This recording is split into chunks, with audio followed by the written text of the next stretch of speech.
நான் மண்பாண்டம் தான். மண்பாண்டம் ஆனா ஜீவாத்மா நான் மண்பாண்டம் தான். கர்த்தரால் சரியாக்கப்பட்ட பாத்திரம். நான் மண்பாண்டம் தான். பொக்கிஷத்தால் நிறைந்த மண்பாண்டம். நான் மண்பாண்டம் தான். என்னால் தேசத்திற்கு ஜெயம் உண்டாகும். என் ஆண்டவரும் மண்பாத்திரம் தான். அவரால் உலகத்துக்கே ஜெயம் உண்டாகும். His blood made earthen vessels into a golden treasure.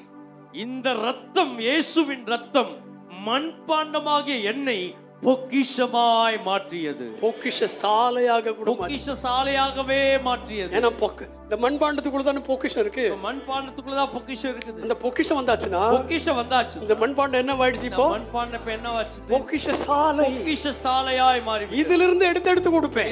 எடுத்து கொடுப்பேன். மகிமையின் ஒளியாகிய பொக்கிஷம். மகிமையின் ஒளியாகிய வெளிச்சம். இந்த மகிமையின் ஒளியாகிய பொக்கிஷத்தை இந்த மகிமையின் ஒளியாகிய பொக்கிஷத்தை இந்த மண்பாண்டத்துக்குள்ள இருந்து எடுத்து எல்லாருக்கும் நான் கொடுப்பேன். எல்லாருக்கும் கொடுப்பேன். அப்படிப்பட்ட ஒரு மண்பாண்டம், அப்படிப்பட்ட ஒரு மண்பாத்திரம் உங்களை கர்த்தர் இங்கிருந்து அனுப்புவாராக. கர்த்தர் அப்படி உங்களை அனுப்புவார். ஹல்லேலூயா.